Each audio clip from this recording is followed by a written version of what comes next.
Good morning dear students. Today we are going to discuss class 10th physics topic second reflection of light. तो हमारा आज का topic क्या है? Reflection of light है. Previous lectures में आपने पढ़ी थी लाइट, मिरर के कुछ important definition, centre of curvature, radius of curvature, focal length, principal axis, aperture et cetera and all. अब उन सारे टर्म्स का यहाँ यूज करने लायक कंडीशंस आ चुकी है.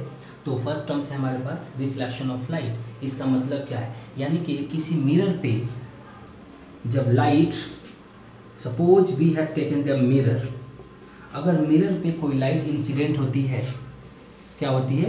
इंसिडेंट होती है और वापस उसी मीडियम में चली जाती है जिस मीडियम से ये आई थी, तो such phenomena is called reflection of light. मतलब कि लाइट का बाउंस हुआ, बाउंस होकर वापस लाइट पहले ही मीडियम में चला गया, तो we can say simply the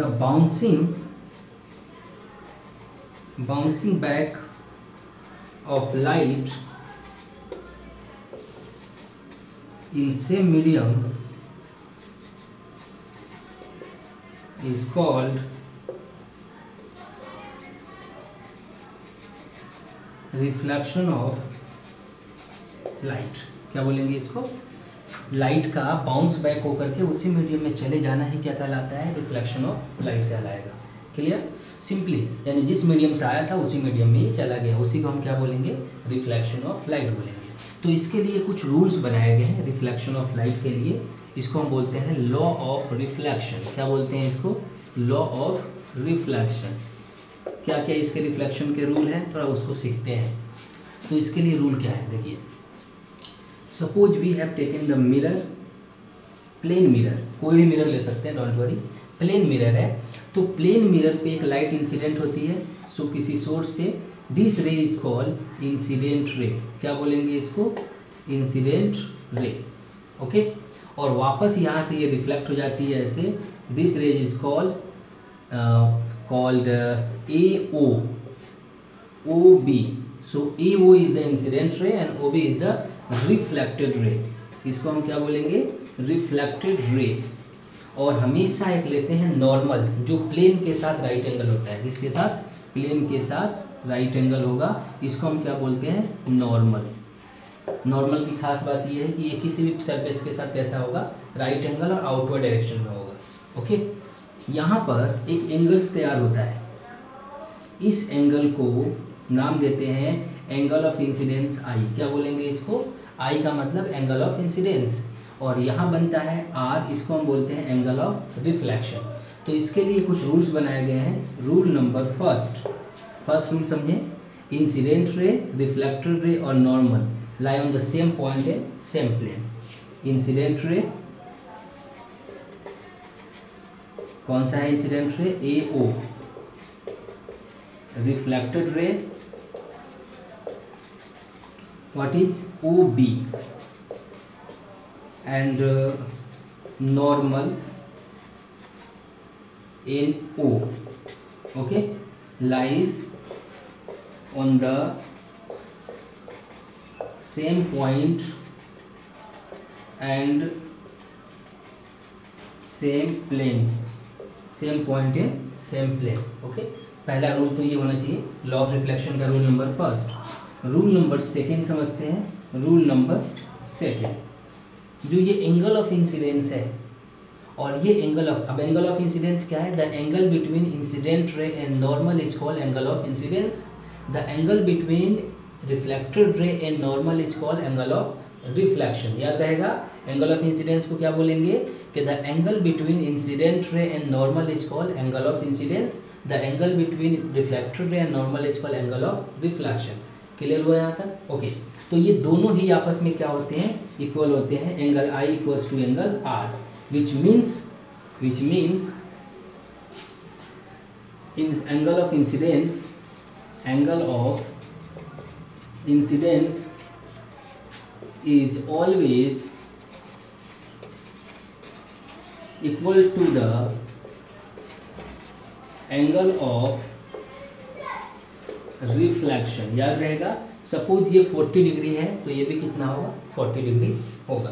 यहाँ तक समझ में आया? दो रूल्स हैं इसके लिए, इंसिडेंट रे, रिफ्लेक्टेड रे, नॉर्मल सेम पॉइंट पे होंगे और एंगल ऑफ इंसिडेंस किसके इक्वल होगा, एंगल ऑफ रिफ्लेक्शन के इक्वल होगा। क्लियर। इसमें इसके लिए रिफ्लेक्शन के कुछ टाइप्स बनाए गए हैं। तो कितने टाइप के रिफ्लेक्शंस बनते हैं हम इसको स्टडी करेंगे, फिर से इसको नोट कर लीजिएगा आप लोग। अब हम आते हैं रिफ्लेक्शन के काइंड्स, कितने तरीके के रिफ्लेक्शन हमारे पास नेचर्स में होते हैं, थोड़ा इसको समझते हैं। How many kinds of reflection. तो रिफ्लेक्शन नेचर में जनरली दो टाइप्स के होते हैं। पहला समझते हैं, there are two types of reflection. पहला regular reflection of light, okay, पहला टाइप्स तो ये होता है first. And second irregular reflection of light, irregular reflection of light. दो तरीके का होता है, एक रेगुलर रिफ्लेक्शन और दूसरा इरेगुलर रिफ्लेक्शन ऑफ लाइट। यहाँ तक क्लियर हुआ, रेगुलर रिफ्लेक्शन और दूसरा इरेगुलर रिफ्लेक्शन। अब रेगुलर रिफ्लेक्शंस क्या होता है समझो। सपोज आपने एक मिरर ये ले लिया M1, दूसरा मिरर ले लिया ये M2, तीसरा मिरर ले लिया आपने ये M3। लाइट यहाँ पे इंसिडेंट हुई, सपोज लाइट यहाँ पे इंसिडेंट हो रही है जो कि पैरेलल है, तो इसका नॉर्मल कहाँ होगा, नॉर्मल होगा ये। तो ये यहाँ से रिफ्लेक्ट होकर के ऐसे गया, तो यहाँ पे जो I होगा और R होगा इक्वल होगा, पैरेलल से जा रही है, वापस यहाँ पे आई, ओके। यहाँ भी नॉर्मल क्या बनेगा, कुछ ऐसे, फिर ये वापस यहाँ से ऐसे आई। आप देख सकते हो कि जैसे इंसिडेंट हुई थी रेगुलरली हर जगह ये लॉ ऑफ रिफ्लेक्शन को फॉलो कर रहा है, पहली चीज़। दूसरी कि जो रेस पैरेलल आ रही थी वही पैरेलल यहाँ से फोल्ड होकर जा रही है। Such type of reflection is called regular reflection. दूसरा आते हैं इरेगुलर रिफ्लेक्शन। यहाँ देखिए एक सर पे सामने ये ले लिया और एक सर पे सामने ये और एक सर पे सामने ये लिया।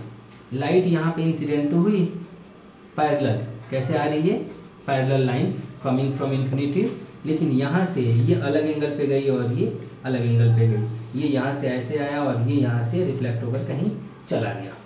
आप देख सकते हो डज नॉट होल्ड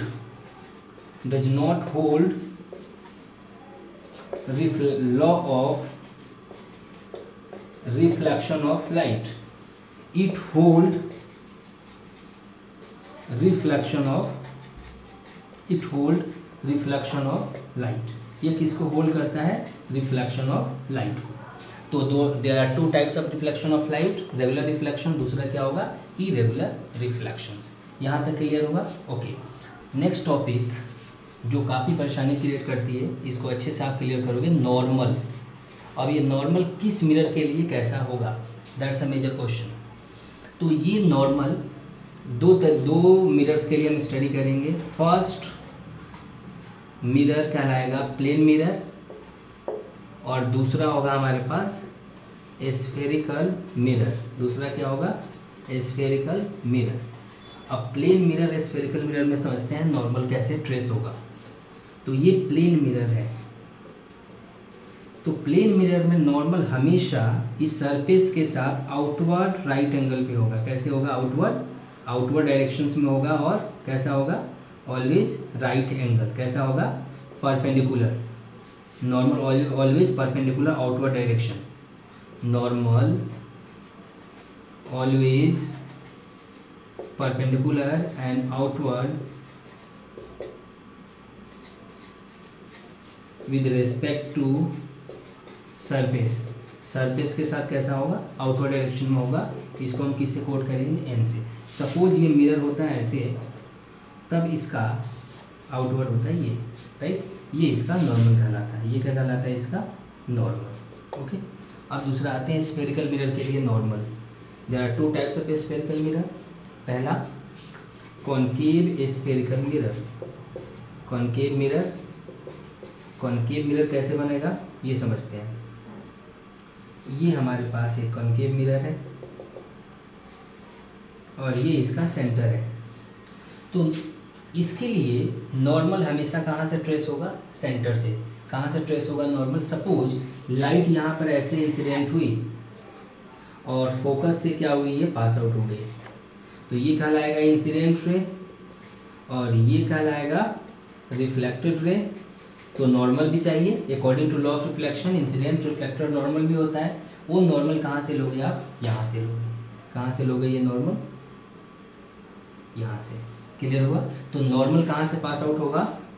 पास होगा फ्रॉम सेंटर ऑफ कर्वेचर। कहाँ से पास आउट होगा ये? सेंटर ऑफ कर्वेचर से। अच्छा, दूसरा देखते हैं हम लोग, कॉन्वेक्स मिरर। कॉन्वेक्स मिरर, तो कॉन्वेक्स मिरर के लिए नॉर्मल कैसा होगा? कॉन्वेक्स मिरर में आते हैं तो कॉन्वेक्स मिरर के लिए ये केस आ गए हमारे पास। ये हो गया concave mirror, sorry convex mirror चाहिए हमें, तो ये हो गया कॉन्वेक्स मिरर। ओके, इसका सेंटर कहाँ होगा? यहाँ कहीं होगा इसका सेंटर। और सपोज लाइट यहाँ पे इंसिडेंट होती है और यहाँ से ऐसे रिफ्लेक्ट हो जाती है, तो ये पास आउट कहाँ से होगा? फोकस से। ओके, तो हमें अभी क्या चाहिए? इसमें भी नॉर्मल चाहिए, तो यहाँ भी नॉर्मल कहाँ से लोगे आप? सेंटर से लोगे। और वो सेंटर से कैसा होगा? ये होगा कुछ ऐसे, ये इसका नॉर्मल होगा। और ये कहलाएगा इंसिडेंट रे और ये कहलाएगा रिफ्लेक्टेड रे। ये क्या कहलाएगा?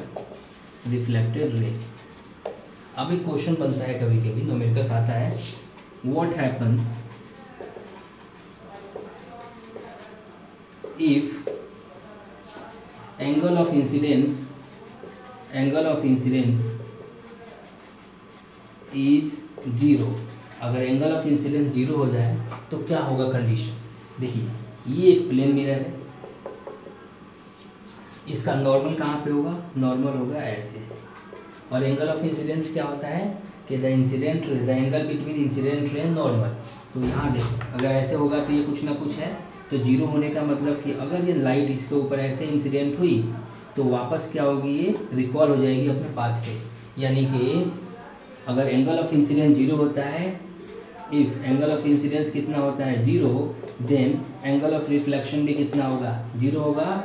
एंड कवर आवर पाथ, अपने पाथ को वापस ये कवर करेगा और उसी पाथ पर रिकॉल हो जाएगा। जिस पाथ से आ रहा था उसी पाथ से ये चला जाएगा। ये इसकी एक फिनोमिना होती है।